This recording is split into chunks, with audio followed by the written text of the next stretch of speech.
Hello everyone, welcome back to my channel ఇంకా subscribe చేసుకోకపోతే subscribe చేసుకోండి. ఫర్దర్ అప్డేట్స్ అన్నీ కూడా మన ఛానల్లో వస్తాయి. డిస్క్రిప్షన్లో టెలిగ్రామ్ ఛానల్ లింక్ ఇస్తాను, అందులో జాయిన్ అవ్వండి. నోటిఫికేషన్స్ రాకపోయినా యూట్యూబ్ నుండి అక్కడ అప్డేట్ చేస్తాను కాబట్టి మీకు అందులో అయినా ఈజీగా చూసుకోవచ్చు. ఓకే, సో ఇప్పుడు ఏంటంటే చాలామందికి డౌట్, ఈసెట్ అనేది online counselling, offline counselling and అలానే ఈసెట్ యొక్క కౌన్సిలింగ్ ఫీ ఎంత ఉంటుంది, ఈ రెండు డౌట్స్ ఈ వీడియోలో క్రిస్టల్ క్లియర్గా ఎక్స్ప్లెయిన్ చేస్తాను, సో దట్ మీకు కన్ఫ్యూజన్ ఉండదు.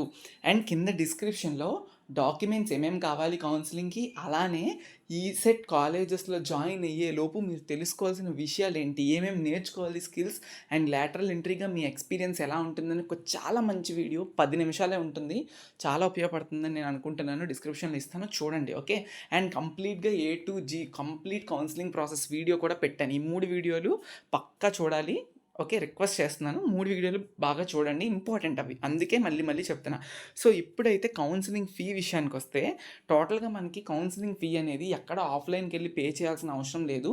ఎలా అయితే ఈసెట్ అప్లికేషన్ ఫామ్ ఫిల్ చేసేటప్పుడు ఈసెట్ అప్లికేషన్కి మనీ పే చేశారో అప్లై చేయడానికి, అలానే కౌన్సిలింగ్ కూడా ఆఫ్లైన్ కాకుండా ఆన్లైన్లోనే మీరు పే చేయొచ్చు at the amount of 600 rupees for SC/ST category students and 1200 rupees for OC/BC category students. Okay, 600 SC/STకి, 1200 BC and OC category, బీసీలో అన్ని కేటగిరీ వాళ్ళకి అండ్ OC కేటగిరీ వాళ్ళకి ఫీ పేమెంట్ అనేది చేయాలి. విత్ ఇంటర్నెట్ హ్యాండ్లింగ్ ఛార్జెస్ అవన్నీ ఉంటాయి చిన్నవి. ఓకే, సో ఇదైతే amounts. And counselling complete online జరుగుతుంది, ఎవరు ఆఫ్లైన్కి వెళ్ళాల్సిన నీడ్ లేదు. ఆఫ్లైన్కి ఎవరు వెళ్ళాలి అంటే టర్మ్స్ అండ్ కండిషన్స్ అప్లైడ్. అవేంటి అంటే, మీకు ఆన్లైన్లో once candidate registration and fee payment అయ్యాక మీ సర్టిఫికేట్ వెరిఫికేషన్ జరగకపోతే అప్పుడు మీరు ఆఫ్లైన్కి వెళ్ళాల్సిన పని ఉంటుంది తప్ప అంతవరకు కూడా వెళ్ళక్కర్లే. ఆల్మోస్ట్ అందరివి ఆన్లైన్లోనే సర్టిఫికేట్ వెరిఫై అయిపోతాయి.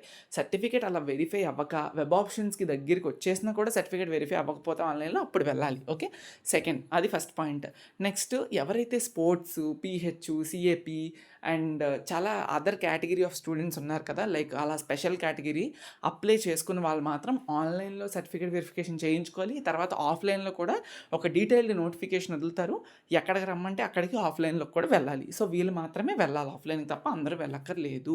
ఓకే, మీకు మరీ ఇబ్బందిగా ఉంది, సర్టిఫికేట్ వెరిఫికేషన్లో ఏదో తప్పు ఉంది అనుకున్న వాళ్ళు తప్ప ఇంకెవ్వరు కూడా వెళ్ళక్కర్లేదు. ఇది పర్ఫెక్ట్ ఆన్సర్, ఎవరిని అడిగినా ఎంతకన్నా మంచిగా చెప్పలేరు. ఇంకా నేను అదే అనుకుంటున్నాను నేను.